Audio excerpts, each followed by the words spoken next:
So picture this. A YouTuber gets to spend 100 hours locked inside the Great Pyramids. I mean, he has unprecedented access to secrets that have been hidden for thousands of years, but what did he actually find? Today, we're going to break down how YouTube's biggest star, MrBeast, took this ancient mystery and turned it into a massive modern viral spectacle, blending real history with some seriously high-stakes entertainment. So, we're going to follow the exact same journey Mr. Beast took. First, we'll look at how in the world he got this kind of access. Then, we'll join the search for the pharaoh's tombs, dive into all the wild myths and curses, and then look at the hard evidence they found.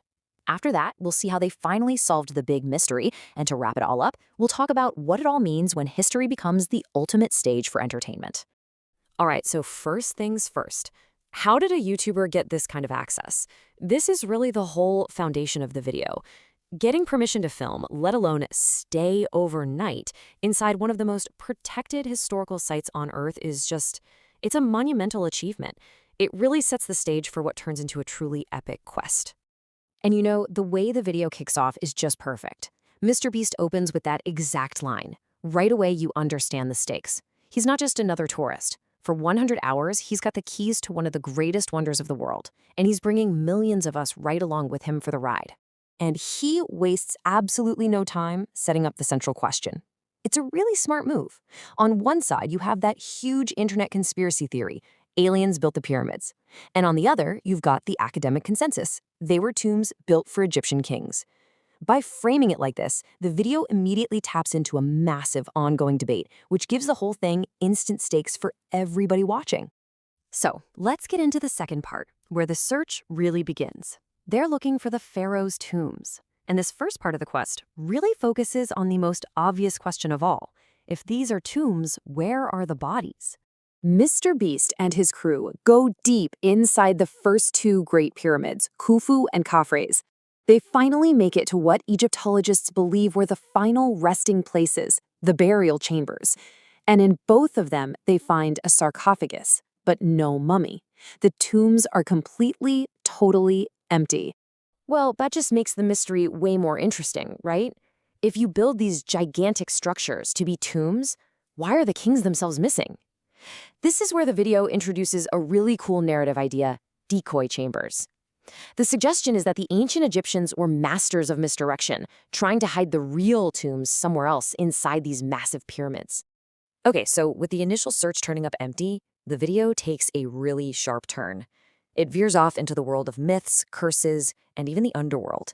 This is where the investigation really leans into the pure spectacle of it all. So the team descends into this place called the Tomb of Osiris. It's a super dangerous, water-filled chamber deep, deep under the Giza Plateau. The air is thin, there are 3,000-year-old human bones just scattered around, and right in the center is a sarcophagus they call the portal to the underworld. I mean, it is pure cinematic drama. And from one myth, they jump straight to another. MrBeast decides to tackle that popular theory that there's a golden temple hidden somewhere underneath the Sphinx. The famous archaeologist Dr. Zahi Hawass personally leads him inside, only to show him a completely empty chamber. And just like that, another conspiracy theory is debunked right on camera. But in a classic MrBeast move, just as one treasure myth gets disproven, he decides to create a brand new one. He pulls out a $10,000 golden collectible, of his own merchandise, of course, and he buries it inside the Sphinx. I mean, think about that. This single act just perfectly captures the whole video.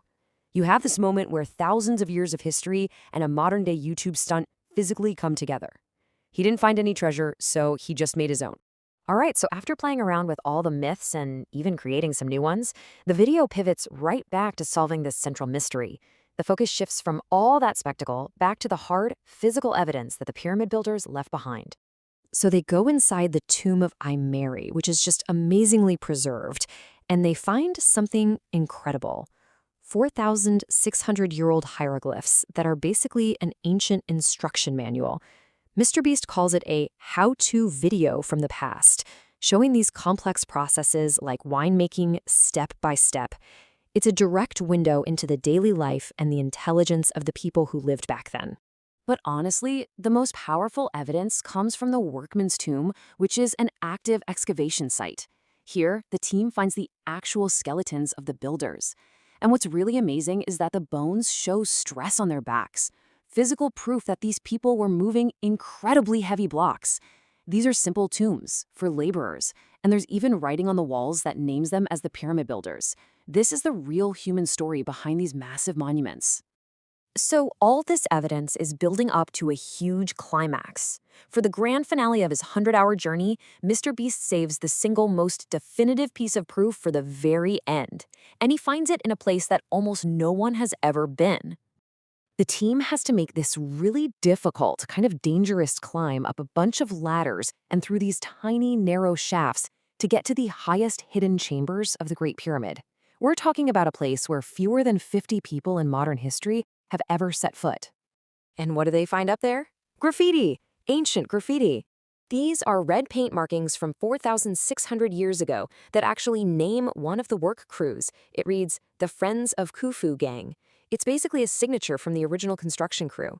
For Egyptologists, this is the absolute nail in the coffin. It's definitive proof that Egyptian work gangs, not aliens, built the pyramids for their king Khufu.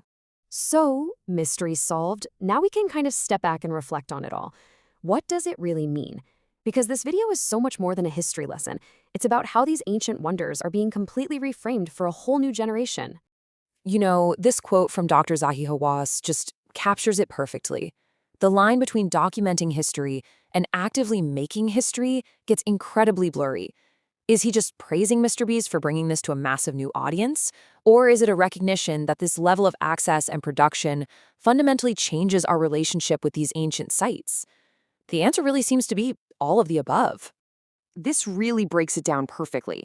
On the one hand, you have serious archaeological work going on, excavating skeletons, translating hieroglyphs, finding ancient graffiti. But on the other hand, you've got pure YouTuber spectacle, riding ATVs, flying helicopters for those dramatic shots, and even burying modern treasure. The video is constantly doing this balancing act between these two worlds. And that really is the ultimate takeaway here. This isn't just about making history more accessible. In this new creator economy, where everything is about scale and spectacle, history itself becomes the ultimate, irreplaceable stage. The pyramids aren't just the subject of the video. They're the set for a totally new kind of storytelling. Which leaves us with a really fascinating final question to think about. As more and more creators get this kind of unbelievable access to the world's most sacred and historic sites, how is that going to change the way we learn about and experience the past? Is this the future of how we tell historical stories? It's definitely something worth thinking about.